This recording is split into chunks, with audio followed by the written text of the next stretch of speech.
Assalamu alaikum ji. This is Dr. Zobia Mahmood, certified medical aesthetic practitioner and cosmetologist. I'm sitting here at Primex medical complex Bari Chowk Saddar Rawalpindi. आज हम एक बहुत ही famous topic को discuss करेंगे जो एसेंशियल ऑयल हमारी डेली लाइफ रूटीन में बहुत ज़्यादा इस्तेमाल बहुत ज़्यादा हो रहा है, जिसके बेनिफिट्स बेशुमार हैं या जिसके फ़ायदे अभी लोगों को पता लगे हैं रिसेंट स्टडी से, और उसके फ़ायदे बहुत ज़्यादा हैं स्किन के लिए। इसका बहुत ज़्यादा फैशन भी है और लोग इसको इस्तेमाल कर रहे हैं। उस टॉपिक पे हम बात करेंगे और वो है G tea tree oil. Tea tree oil का इस्तेमाल बहुत टाइम पहले से हो रहा है, डिफरेंट कंट्रीज़ में हो रहा है, लेकिन सब कॉन्टिनेंट में अब इसका जो इस्तेमाल है वो ज़्यादा होना शुरू हो गया। टी ट्री ऑयल के बेनिफिट में सबसे पहले है कि आप जो लोग अपने चेहरों पे दानों के मसलों से परेशान हैं, जिनको एक्नी बार बार होती है या बार बार एक्नी बनना शुरू हो जाती है या एक्नी बनने का रुझान उनमें बहुत ज़्यादा होता है, उनके लिए टी ट्री ऑयल का इस्तेमाल बहुत ज़्यादा फ़ायदेमंद है। उसमें सबसे पहले ये है कि आप अपनी स्किन को अच्छा सा जेंटल क्लेंस करें, उसका यूजेज ऐसे हो सकता है, और साथ में किसी भी मॉइस्चराइज़र में भी आप उसका इस्तेमाल कर सकते हैं और डायरेक्ट भी यूज़ कर सकते हैं, लेकिन डायरेक्ट यूज़ करने की कुछ डोज जो है वो मेंटेन करनी पड़ती है। सबसे पहले तो आपको इसको आइडेंटिफाई करना है या ये जानना है कि अगर आपकी स्किन बहुत ज़्यादा ऑयली है और उसमें बहुत ज़्यादा प्रोडक्शन है एक्नी की, यानी कि एक्नी बार बार बन रही है, उसका रुझान है, तो आपने इसको आइडेंटिफाई करने के बाद अपने फिर भी एक दफ़ा डर्मेटोलॉजिस्ट या कॉस्मेटोलॉजिस्ट या जिसको आप प्रेफर करते हैं उनसे एक दफ़ा कंसल्ट करने के बाद फिर उस प्रोडक्ट का यूज़ करें जिसमें टी ट्री ऑयल का यूज़ हो।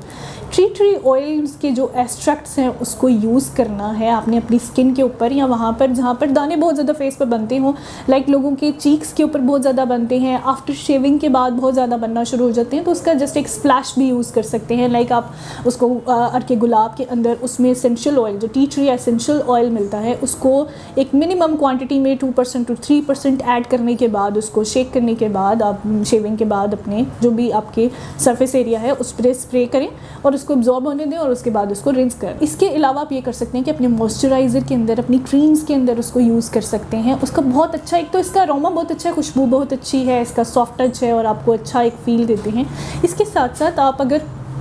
इसको अपने बाथ लेने के बाद जिनकी बैक्स पे एक्नी बनती है, अब इस मौसम में या मानसून के सीज़न में बहुत ज़्यादा ट्रेंड होता है कि वो बैक पे एक्नी बनती है पेशेंट्स के, कमर पर सोने से, पसीना आने से, स्वेटिंग होने से, सिबम होने से, आप इसे अपनी कंप्लीट जो सरफेस है उसके ऊपर लगा सकते हैं। इसके अलावा आप एंटी बैक्टीरियल सोप यूज़ करने के बाद इसको यूज़ करने को मैं प्रेफर भी करूँगी, क्योंकि बैक्टीरियल प्रोडक्शन होती है एक्नी के अंदर, और ये होता है कि आप लोग अपने नाखूनों से जो उसको छील देते हैं या उसको प्रॉब्लम करते हैं, उसको पिंच करते हैं, प्रिक करते हैं, व्हाटएवर, तो उसको आपने जो ये किया है, या अगर फ़र्ज़ करें आपकी एक्नी का दाना है वो फट रहा है या उसमें से जो भी पस वगैरह निकल रही है, उसको साफ़ करने के बाद उसको आप अप्लाई कर सकते हैं with the tips, with the cotton tips आप उसको लगाएं और उसको फेंक दें, वेस्ट आउट कर दें, ताकि वो दोबारा वहाँ पे ना बने। इस तरीके से ये हो सकता है कि आपकी एक्नी बनने का उधर जो रुझान है वो कम हो सकता है। टी ट्री ऑयल का इस्तेमाल लोग एसेंशियल ऑयल्स के साथ या अपने जो हेयर ऑयल्स के साथ हैं उसके साथ भी करते हैं। ये